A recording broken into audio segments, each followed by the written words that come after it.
your voice is needed, especially on the topic of money. If you're a financial creator, we need so many more voices to resonate with listeners, readers, and followers, because like I said earlier, the problem's not getting solved by one person. So yes, it's not too late. I actually kind of thought it was too late in 2007, believe it or not, when I jumped in. Welcome to the Midland Money Mindset. This is a podcast that's all about getting your mind right when it comes to all things money. In every episode, we go deep with engaging guests who provide tangible takeaways and a whole lot of joy along the way. I hope you enjoy these conversations as much as I enjoyed having them. Let's dive into today's show.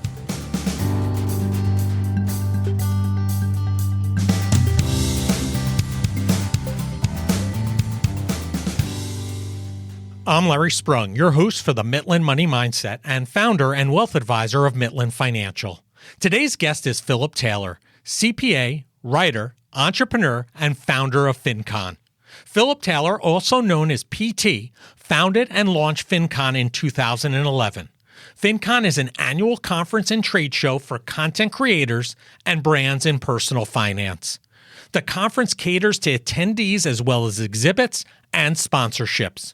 Those that attend are primarily personal finance creators and brands. In less than 10 years, this event grew from nothing to almost 3,000 attendees and $1.6 million in revenue. I'm honored to be attending in 2023 and sitting on a panel. Philip has been quoted and featured in multiple media outlets, including the New York Times, the Washington Post, Forbes, Fox Business, and many, many more. Listen in for some great takeaways about creating content, having an abundance mindset, and being a successful entrepreneur.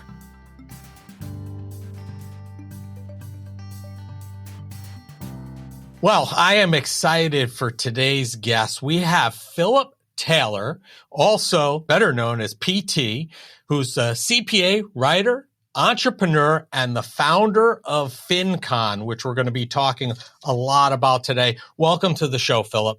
It's good to be here, Lawrence. Thanks for having me on. Yeah, so I want to jump right in, and we're going to spend a good amount of time talking about FinCon, but I love talking about the entrepreneurial journey, and it fascinates me how people get from where they are to where they are today. So could you give us maybe like a 10,000-foot view as far as how you got to getting to the point of FinCon? Sure. My father's a CPA, and so I followed in his footsteps really for a lack of really interest in anything else. So I went down the accounting route, spent 10 years in that career, public accounting and corporate finance. And about the last 3 years of that career, I started a side hustle, a blog over at ptmoney.com. And that became sort of a creative outlet, but also became a new potential entrepreneurial endeavor, which I knew was something down the road I wanted to do. I was a terrible accountant. So I knew I'd be a better entrepreneur owning my own shop and call my own things. The blog led me to meet a lot of creators online, folks who were starting podcasts, folks who did blogs, and even budding YouTubers at the time.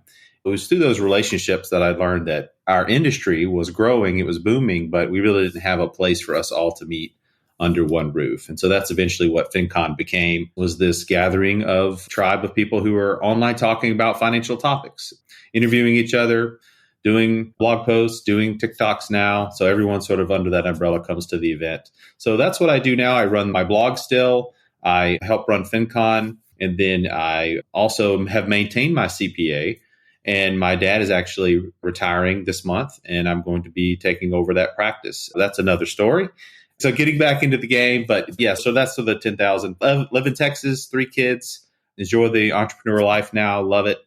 Events in this community are great folks to serve. And so that's kind of how I spend my time.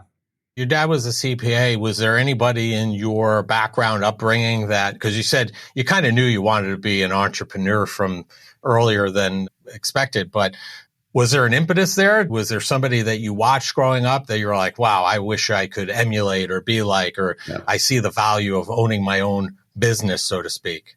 Well, my dad, in a sense, was an entrepreneur himself because he had his own firm. This whole career, he had his own firm. And he did start some other businesses along the way. But I saw him as sort of owning his career and his financial life from the start. So he took ownership of it and then he did it. He went out and got the clients. And I just sort of watched him through the years with that journey. So my dad has always been my utmost inspiration. But when you're starting out first in accounting, you sort of have to kind of fall in line and be a member of the tribe for several years first. And that's the part I guess I was really bad at. But I wasn't ready to take the leap to owning my own firm at that time. So I knew it needed to be something else. And when I was doing auditing and taxes for these other types of businesses, I always sort of got excited about the business. I was like, oh, this is really cool. They're doing this and that. Looks like they're making some really good money. So this would be fun. I could see myself running something like this one day. It was also in college where I was in a band and I discovered I was a pretty good marketer myself. And so I was the drummer for the band, but I was also sort of the lead promoter, the guy who would go out and get the gigs and put together the posters and promote it and get people to the shows. And so I discovered about myself that I really liked that sort of promotional marketing side of me. And I was pretty good at it. So this was when the internet and websites and all that were just coming on. And so it sort of gave me a chance to practice those skills in real time. Little did I know I would become an internet entrepreneur down the road. So those are some of the encounters that sort of happened, I guess, through the years that kind of led me to believe calling my own shots was the way to go. And I wasn't that great of an employee. So Right. Yeah, I say I'm unemployable all the time. So I don't know if that's really a word, but in my vocabulary, it is. So I get it wholeheartedly. So let's shift to FinCon. Let's shift to promoting and organizing, I guess, gigs from the band side to now organizing gigs from the FinCon side, where the tagline, where money and media meet, which I think is a great intersection. You kind of gave us a little bit of a taste of what it was about and kind of the impetus. But for those who aren't familiar with it, can you give us like a view of what FinCon is, what it's about, kind of why you wanted to bring all these components together and have money and media meet?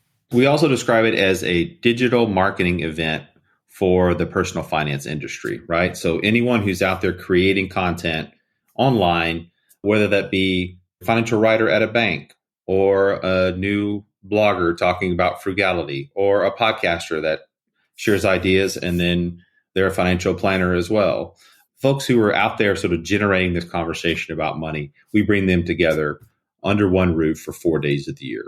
That's the idea. We've been doing it for 12 years now. 2011 was our first one. And it was really just something that I wanted in my life. So I think some of the best ideas in business come when the founder or the entrepreneur discovers they need something, it's not available. And so they go out and create it. And that's truly the case with FinCon. I didn't create it because I wanted to become a massive event owner or build this big business around events, although that's where I kind of find myself now, which is kind of a cool place. But from the start, it was just, I want to be together with these people because they are, one, my wife's tired of hearing me talk about all this stuff with her. So she's looking for me to go find it. And back in the day, it wasn't very common to have a neighbor or a friend in your life or even someone in your normal circles that was sort of doing online business and online marketing. We had to kind of be online with each other in forums, on social media. And there was a real strong pull for us to then be together in person. And so a conference back then had a real need. I was a part of these forums and groups and just discovered that they were keen on the idea too.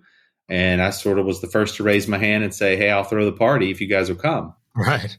Give us an idea. In year one, how many people did you have attend your quote unquote party? And then where were you in 2022, the most recent one? We had 250 folks come to that first one, and that blew me away. I thought maybe we'd have 50, 75 folks come do a little meetup of sorts, but it really grew. The idea, there was demand for the idea. And then we grew it to 2019 was our sort of our high water mark pre-pandemic. We were around the 2,800 or 3,000 mark at that point. We struggled to maintain that same attendance post-COVID, and we're up around the 1,700 mark now. So that's kind of what we did last year in Orlando. Amazing. So these people, these creators, online community, et cetera, come together for 4 days just to give our listeners a sense of what's going on there. Is it more or less to create content, to learn, all of the above? What are the key takeaways for most people who come to FinCon? Sure. There's certainly education. So you're going to have the chance to go to sessions, keynotes, masterminds, little group get-togethers, and just learn from each other. And that's at the core of FinCon, is sharing ideas with each other, both in sessions and in the hallways, forming relationships so then you can take that knowledge sharing and sort of move it out past the conference. Secondly is business. Brands also attend the event. So we'll have financial service providers, think like banks, brokerages, credit cards. Those companies come to our show. And then we have solution providers come there as well. People who help you do your podcast, people who help you host your website, those types of companies. So you can do business with those companies while you're there. If getting a sponsor for your podcast, or if getting someone to put ads up on your site, those kind of things, they'll be at the show and they'll sort of help you monetize the content that you're creating. So there's a real business end to FinCon. And those brands are really interested in talking with the creators, the influencers, because they want their product and services getting out there to the millions. And so we help facilitate that business relationship at FinCon. So there's the education piece, there's the business piece, and then there's just sort of this fun collection of people who are moving this idea of financial freedom and independence forward. So there's some talks on what's next in personal finance, what's next for consumers and their investing opportunities.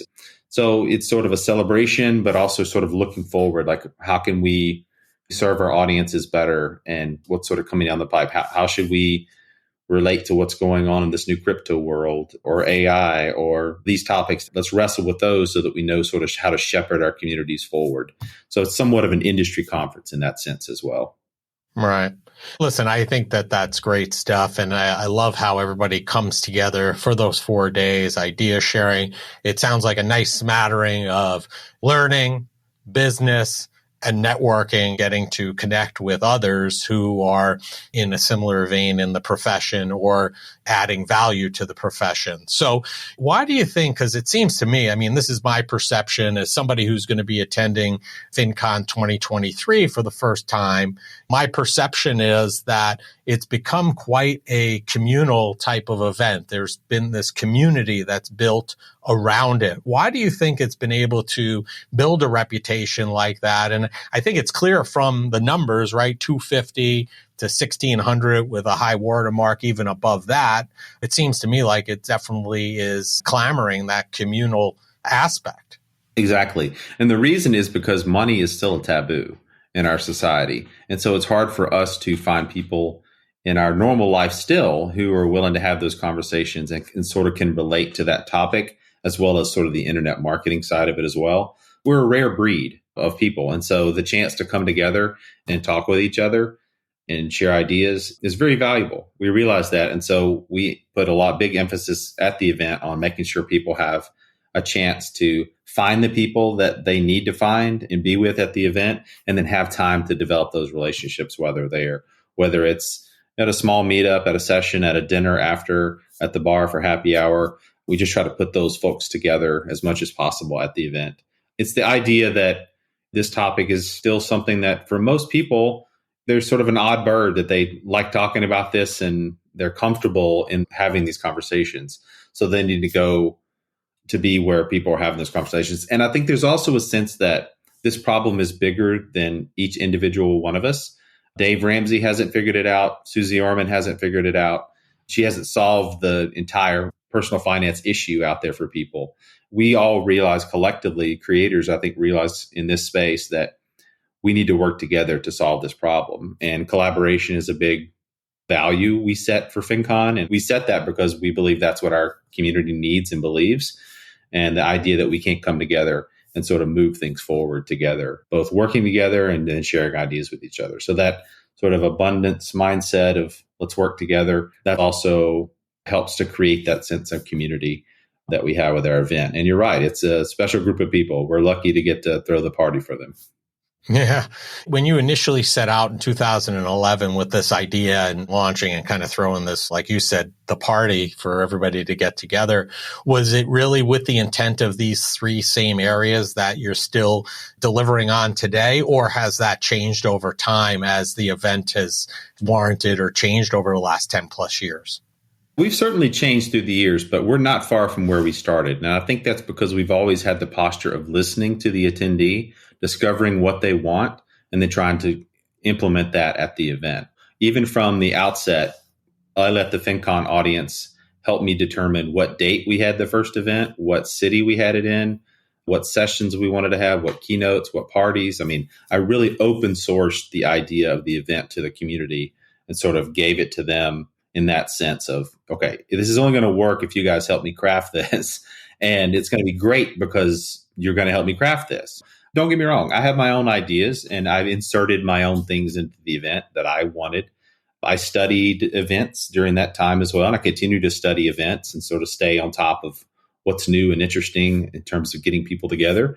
But for the most part, we as a company, this is one of our mantras we share with each other. The community has the answer, right? And so I think as a business owner, we should all be saying that as well. Like the business owner should say the customer has the answer. Just go discover it from them. Go ask them. Go listen to them. And so that's what we try to do through the years. And that's a posture that the community has embraced, that collaborative spirit, that abundance mindset, that sort of idea that this is bigger than all of us. The folks who come to our event sort of embrace that as well. And so it embodies sort of the event, which is really cool. I want to take a quick break from the show to talk to you about our latest best-selling book, Financial Planning Made Personal. It breaks down complex financial concepts into simple, easy-to-follow steps that anyone can understand. Everyone has a unique financial journey, and this book can help yours. Do you have your copy yet? If not, please go to financialplanningmadepersonal.com and order one today. And I have one more question for you. What did you do today that brought you joy? Let's shift to content creation for a moment, because that's a big driver for FinCon. And I think that content creation is something that is as pertinent to our profession and what we're trying to drive, as well as many other professions. I think it's still a underutilized medium, definitely more than it was 10 years ago, but I still think that there are a lot of people who are fearful, not willing to dive in. They think that they need this overly produced content versus perhaps just using an iPhone and shooting some valuable information for people. So I think that this next question that I wanted to ask you about is really pertinent across the board, not only to our profession, but all businesses. What advice do you have for content creators? Should they be creating more content? In terms of what kind of content do you find is the most valuable? What's your thought process around content creation? Sure. A couple of things there. One, it's not too late to jump in. I think you should jump in because I think your voice is needed, especially on the topic of money. If you're a financial creator, we need so many more voices to resonate with listeners, readers, and followers because, like I said earlier, the problem's not getting solved by one person. So yes, it's not too late. I actually kind of thought it was too late in 2007, believe it or not, when I jumped in. But the internet world, it's still very small. Like the people who are actually online doing this on a regular basis, it's still a small group of people. And I think once you get in and sort of discover it, you'll quickly realize that. It's like, okay, this isn't everyone that's doing this. It's the brave few who have stepped into it and started doing it. So how do you get into it? How do you cross that barrier? Because you're right, content has gotten very well produced. There's a lot of young people doing it now who are really talented, especially in the video scene. So it's very intimidating to kind of think about jumping in there. I would just say start with something that is part of, don't feel like you have to create something new, right? You're doing something, you're learning something, or you're a part of something on a regular basis that is content already. And so I think one, it takes to discover what that is. So spend some time sort of discovering what that is. For me, I'm putting on a conference right now. And so that's actually really great content, sharing the behind the scenes of how that works, what we're doing. Mm-hmm. With FinCon, we don't do enough of that, but that's sort of the easy content. Like, how are we selecting our speakers? How does that process work? There's certain topics that you're doing or you're an expert in already that a lot of people will get value in. I forget what the phenomenon or what it's called, but there's this idea that because you think something is simple, that then your mind translates it to it's simple for everyone else, right? So podcasting and jumping on a podcast for me at this point is pretty easy. But most of the people in my life, when they see my gear, they see my setup here, they're amazed that I would do something like this. And for me, it's just sort of another day. So what are those things in your life that really take a really close look? What would other people say in your life is really something unique that you're doing, and then share about that as part of your content. I would just say, in terms of what medium to choose, I really like audio. I really like starting with a podcast. And if you roll film like we're doing here, then you can repurpose that across some other mediums as well.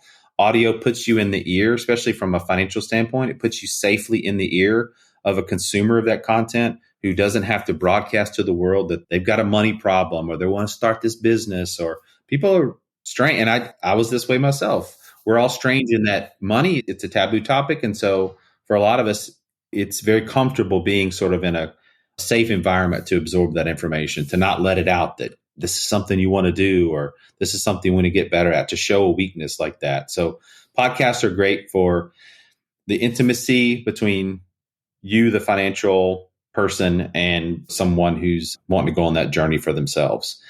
At the same time, you don't have to be an expert. You can interview people like we're doing here. I think this is great content, interviewing folks, as long as you're really interested in the topic. So start with the interview-based podcast, roll video on it, and then redistribute that content across all the other platforms. That's exactly what I would tell anyone in our space to do, is exactly what we're doing today. This is the low-hanging fruit of content creation, but it has big breadth to it. It can really be distributed to a long way. So this is right here, what we're doing, I think, is the gold standard. I would also add, going back to what you said earlier, right, about how you open source that first FinCon event, right?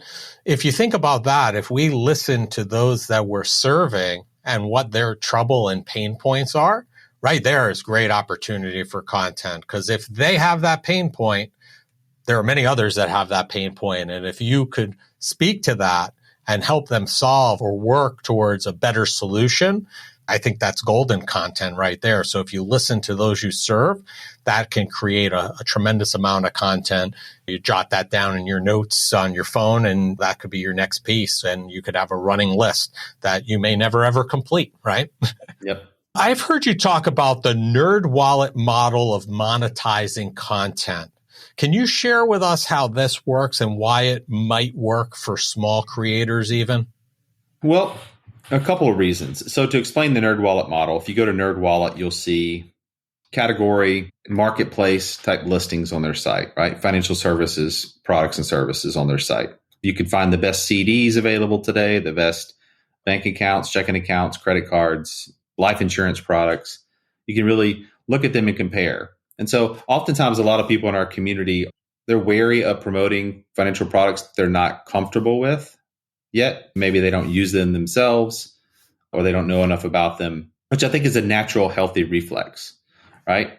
But if you really want to expand what oftentimes consumers are looking for, because what consumers want, and I think how we can stand out from AI going forward, is to actually offer legitimate comparisons and opinion on what's available out there for consumers to sort of gobble up from a financial standpoint. So the Nerd Wallet model is simply giving yourself permission to compare several different types of financial solutions and products out there, not having to marry yourself to one particular advertiser. So the idea that you create a marketplace on the back end of your site. This is sort of a nuanced revenue model for FinConners, but I think it solves a couple issues. One, the need to feel like I said, you sort of have to pick one lane from how you monetize your site, but also giving consumers what they actually want, which is comparison.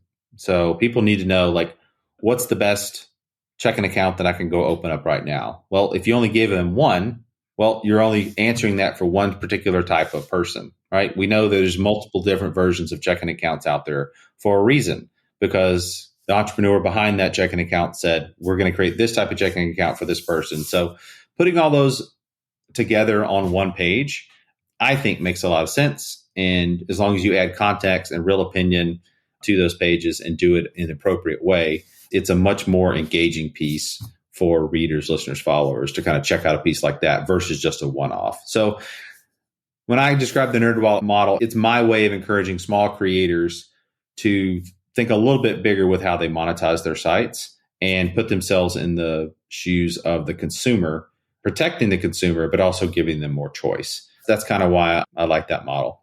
Yeah, and I think that resonates through other businesses and other professions too, in a similar vein as well. You talked about the abundance mindset earlier. I'm in full alignment with that. I think that the abundance mindset will slay the scarcity mindset every day of the week. Why do you think it's so important? Because I do. I mean, I think the abundance mindset is so important to tackling financial literacy. And I'm curious as to your thoughts of how having the abundance mindset is helpful for that cause. I tend to be just, I think, a positive person to begin with. And so it's my natural reflex, I think, is to lean on that things will work out. But I do think it's a healthy posture to take with your finances because it's a long path to financial freedom for most people. If you're spending your days with limited beliefs and sort of fear-based emotions around your money, then that path might take longer than it should take. And so I think to speed up that path of financial freedom and independence, you need to surround yourself with people who have a posture of, this is going to work out.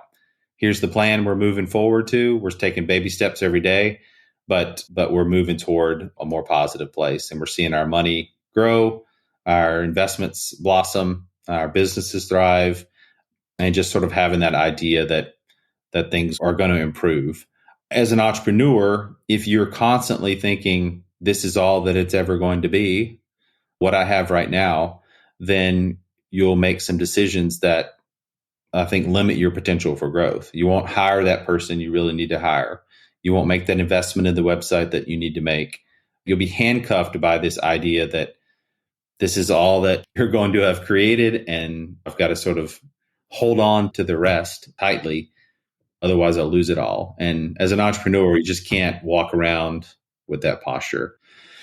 And I have to remind myself of that even a lot. It's a constant battle. I'll just say that. Obviously, financial literacy is a very complex problem. I've talked about it before in terms of since I was a kid or in college, I've heard, oh, the schools have to implement financial literacy. I'm at the point now where I talk to folks and I'm like, the school system is not going to solve this issue. It's really up to us. And I think having that abundance mindset and bringing opinion and different strategies and ways is only going to help elevate and educate the general public and make them a better consumer and maybe even more comfortable, to your point, with having some of those financial discussions that they probably should be, right? Yeah. Well, I've only seen it have taking personal responsibility and ownership of my money has resulted in a positive thing for my own life. That is my story. And all I can do is continue telling that story and sharing with people that that's a path that worked for me. And if you want to pursue it yourself, here's an example of how I did it. It's not everyone's path. And there may be external forces that benefit for me to achieve the path I achieved, but I still want to share it because I think people can see themselves taking a similar journey. And I think that's a positive thing. I think those stories are what's going to move the needle the most. And that's why I believe in our community at FinCon, is because we're telling those stories day in and day out. People from all backgrounds, all shapes and sizes, telling a similar story, moving themselves toward a more freer place. And that's positive for everybody. So I'm blessed to get to highlight those. Well said. So I'm going to take a total 180 here. We were talking about it before we went live because you also are very forthcoming on LinkedIn that you're playing way too much golf. So people who know me know I struggle. I kind of enjoy the game, but I haven't, and we talked about it, I haven't been able to put in the time, effort, and energy to really get better. So for somebody who's struggling, and for those other people out there who are listening, I think everybody struggles at golf, but for all those others who are struggling at golf, what's one tip that you can impart upon them that should be helpful? The biggest thing that worked for me was finding a group of people that I could play with on a regular basis who were better than me. That's what I would say. Make it a social group, people who are your sort of stage in life. And if you're blessed to find those folks and then go out on a regular basis and they're able to put up with you sucking for a while, you'll start to pick up how to play the game better. Because there's playing the game and then there's like learning to swing. So if you do have a swing issue, go see a coach. That's a swing issue. But there's also playing the game, and that's different than learning to swing the club. So find people who you enjoy playing with that are better than you. That was the biggest driver for me. Amazing. Well, thank you for sharing that. And listen, it's been a pleasure having you on. We ask each of our guests the same final question because this is the Midland Money Mindset. We're all about joy. And that is, what did you do today that brought you joy and put you in the right mindset for success? This morning, I got up with my wife at 6 and we went for a 45-minute walk. And so we had a great talk, planned our week, and set the right, intention for the week from a health and mental standpoint. So amazing. We're starting to feel a fall in the air here in Texas. So it was a cooler morning as well, which was really nice. So that definitely brought me joy. So it was like, what, a cool 90 or something like that? Or I think we were 70 this morning, so I'll take it. Okay. All right. Well, that's good. So listen, PT, it's been a pleasure having you on the show. We're going to have all of your information in the show notes. But if people want to learn more about you, your journey, about FinCon, what's the easiest and the best place for them to do that? Sure. Just head on over to Twitter. At PT Money is probably my main outlet as well. You mentioned LinkedIn. I'm on there as well. But the website for FinCon is finconexpo.com. We have one every fall. We're excited about you speaking at this year's event, and we'd love for folks to check that event out. So thanks for having me on. Thank you. It's my pleasure. I'm looking forward to being there. Hopefully meet you and shake your hand in person. I will not be going to the golf outing during the event, but I didn't want to drag my clubs and all that. But I appreciate it. I look forward to the event and enjoy the day. Thanks. I want to thank Philip Taylor, PT, for being a guest on the Midland Money Mindset.